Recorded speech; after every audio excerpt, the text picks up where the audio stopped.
大家好，我是伊娃。纽约芝士蛋糕味道香浓顺滑，拥有不少粉丝。今天这期的翻车视频使用的是同一个方子，用不同的烘焙温度来烤制的纽约芝士蛋糕的纸杯蛋糕版本。想避免我的失误，请继续往下看哦。对日式轻乳酪蛋糕有兴趣的同学，可以点击右上方的链接，观看我的4个日式轻乳酪蛋糕的失败案例。首先，我们来准备蛋糕底。黄油室温软化，软硬程度大概像这样，手指轻轻能戳出一个洞，但不至于融化在手指上。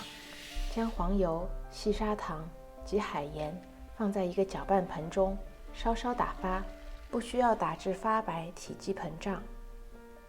依次加入蛋黄、杏仁粉、低速混合均匀。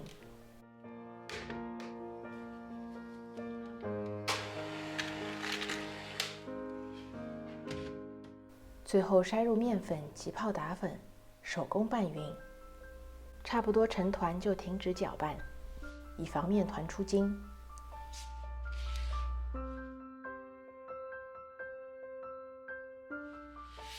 把面团在工作台上整形成一个圆盘形，包上保鲜膜，入冰箱松弛至少1个小时。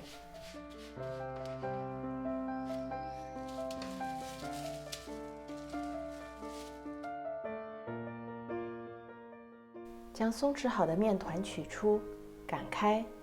我们做杯子蛋糕，饼皮擀得薄一些，大概是3毫米左右。用圆形的饼干切模。如果做6到10寸的蛋糕的话，差不多擀成半厘米的厚度。切好的蛋糕底可以继续放回冰箱松弛。也就是说，蛋糕底是可以提前1-2天批量准备好的。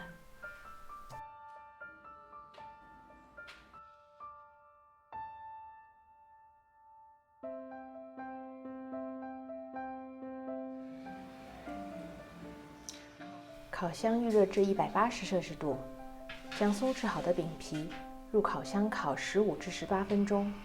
如果是制作迷你纸杯蛋糕的话，饼皮烤8到10分钟，至表面金黄。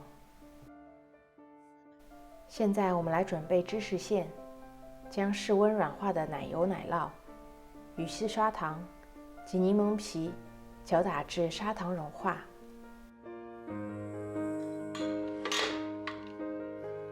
低速开始打。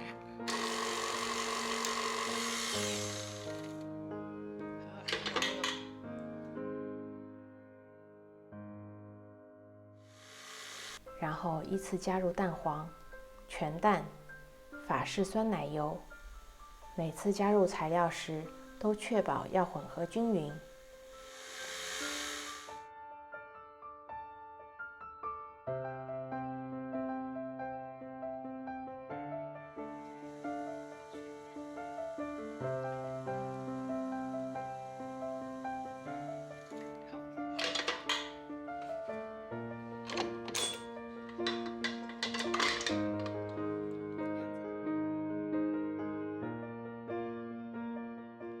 最后手工切拌入过筛后的面粉。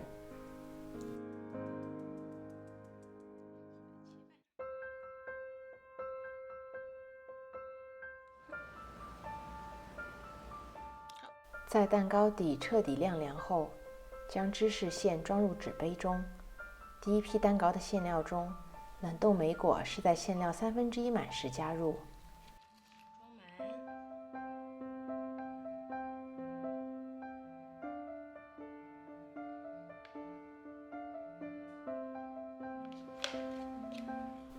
这批蛋糕是在180摄氏度的温度下烤制了18分钟。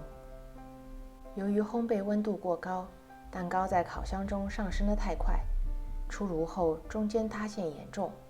这批蛋糕的口感也是偏紧实的。第2批蛋糕，我用冰淇淋勺来控制每个蛋糕馅料的量，莓果也在芝士馅倒满后加入。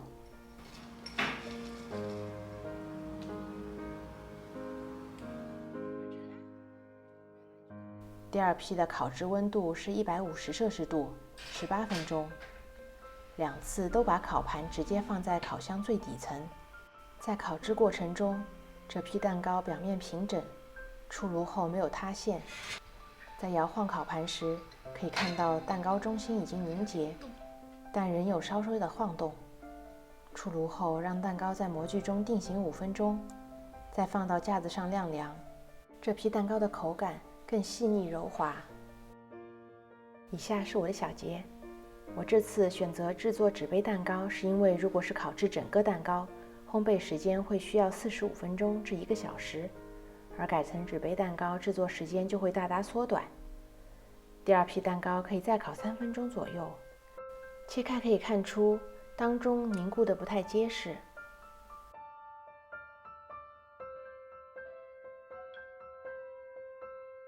蛋糕晾凉后，要及时将蛋糕纸剥去，不然蛋糕底会吸收水汽，口感会不疏松。